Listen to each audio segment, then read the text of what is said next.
Hi guys! Good morning, good afternoon, good evening. RJYC Vlog here. I'm back. Balik na naman tayo sa ating balik-taktakan. How's everyone doing? So ito na nga. Let's discuss. Mabilisan na to. Wala na maraming patumpik-tumpik pa. Kanina we were discussing kung ano yung sinabi ni Bangag at ano yung sinabi ni PRRD at sinong nagsabi ng lying and whatsoever na wala namang nag-lie. Technically, ang mga sinungaling dyan at mga magnanakaw ay yung mga kasamahan niya sa Kongreso at hindi naman natin sure kung may alam siya at may kinalaman siya sa mga nakawan na yan, right? So, this is the question and this is the challenge. Ngayon, kumbinsihin natin at i-challenge natin itong mga nasa Kongreso, itong sila na lang ang pangalan ng mga chairman dyan ng Tuwadcom. Kasi diba last time, nagkukumahog sila, naglululundag, nagtatatalon sila para usisain ang confidential funds ni BP Sara, diba? Kahit na nasagot naman na ng COA na unmodified, which means okay yung kanyang paggamit sa kanyang confidential funds, dinidikdik pa rin itong mga syungakers na sila Castro, Luistro at mga miyembro ng Tuwadcom, si BP Sara. So ito ngayon ang challenge sa inyo mga Tuwadcom. Kasi 'di ba?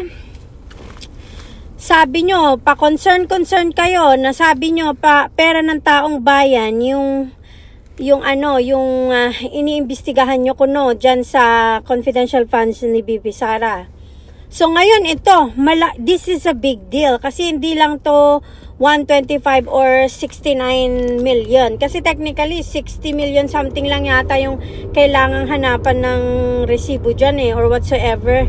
Yung kinuha ng kay BP Sara na tinatanong na kailangan niyang explain is only 60 plus million. So ito, this is a big deal.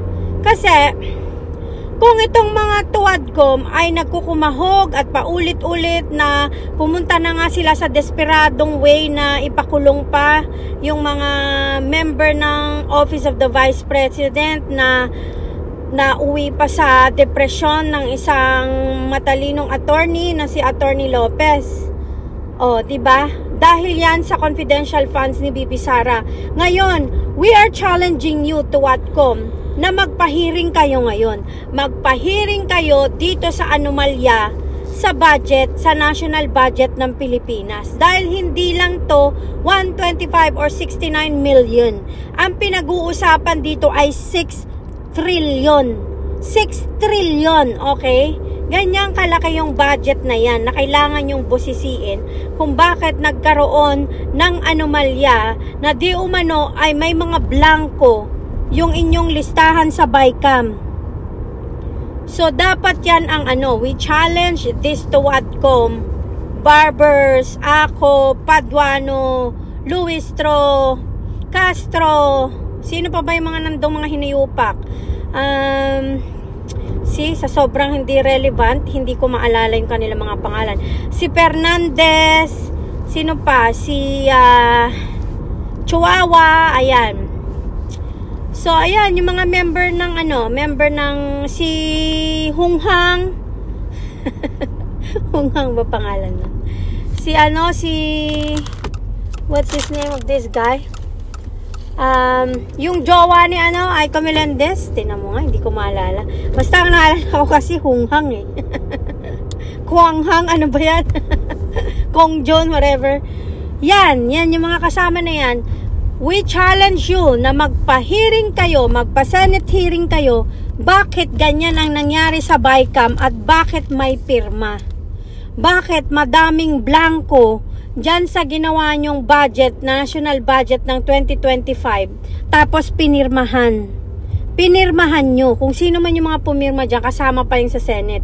Ngayon, we challenge you na magpahiring kayo at paimbestigahan nyo. Kasi diba, ang sinasabi nyo last time, concerned kayo sa pera ng taong bayan. Kaya nyo nga dinikdik ng dinikdik si VP Sara sa kanyang confidential funds na kaya nga confidential, hindi pwedeng expose. Pero anong ginawa nyo? Dinikdik nyo ang Office of the Vice President and even the Vice President itself. Binalahura nyo siya, binastos nyo siya, tinanggalan nyo ng budget, hindi nyo kinumpleto yung budget na para sa kanya, para makatulong siya sa mga tao. Tapos tinanggalan nyo pa siya ng security. Ang dami nyong pambabalahurang ginawa sa Vice President of the Philippines, kayong mga nasa Tuwadcom. Ngayon, we challenge you na magpa-Senate hearing din kayo dyan sa anomalya ngayon, na mga blanco-blankong salapi na dapat ilagay dyan sa bycam nyo. Sige nga, magkaalaman tayo kung sino sa ating lahat or sino sa inyo, mga Dutertes at mga kawatan dyan sa Tuwadcom ang totoong magnanakaw. Sige nga. Prove to people, Filipinos, all 110 million or more Filipinos, na hindi kayo mga kawatan at magnanakaw. Kahit na alam na namin yung sagot dyan. Patunayan nyo na hindi kayo mga magnanakaw at hindi kayo mga mandarambong at manloloko sa kaban ng yaman. Kaya we challenge this etong si Barbers. Si Barbers napakayabang nito na pinag-iinitan niya yung mga vloggers dahil nga sa merong mga criticism sa kanilang mga pinagagagawa diyang kalokohan dyan sa Tuwadcom. Ngayon, we challenge you, ikaw Barbers, Chua, whoever is the chairman of the board, whoever is kung sino man yang ewan ko kung anong klaseng tao, na magpahiring kayo about sa budget ng Pilipinas. Sige nga, tingnan natin kung gagawin nyo to. Kasi ngayon tahimik kayo kasi nabuking kayo. Ikaw tambanakaw, napakasama mong tao. Kung ikaw talaga ang numero 1 nito, kasama na si Saldi Kulangot at si Saldi Kupit. Kayo ang dapat na managot ngayon at yan ang ka-impeach talaga. Dahil yan ang literal na pagnanakaw. Dahil yung kay VP Sara, barya lang yan sa inyo. Utot nyo lang yan. Pambili nyo nga lang yan ng relo yan You know what I mean? Kaya pala, ngayon mas naiintindihan na namin kung bakit dikdik kayo ng dikdik sa mga Dutertes. Kasi ayaw nyo pala na mabuking yung mga kahayupan nyo dyan sa Pilipinas. Lalo ka na tambanakaw ka. Ikaw ang number 1 na salot sa Pilipinas ngayon. Tapos nagsama ka ng mga aso mo dyan sa Tuwadcom at kung sino man yung mga isinasali-sali mo pa.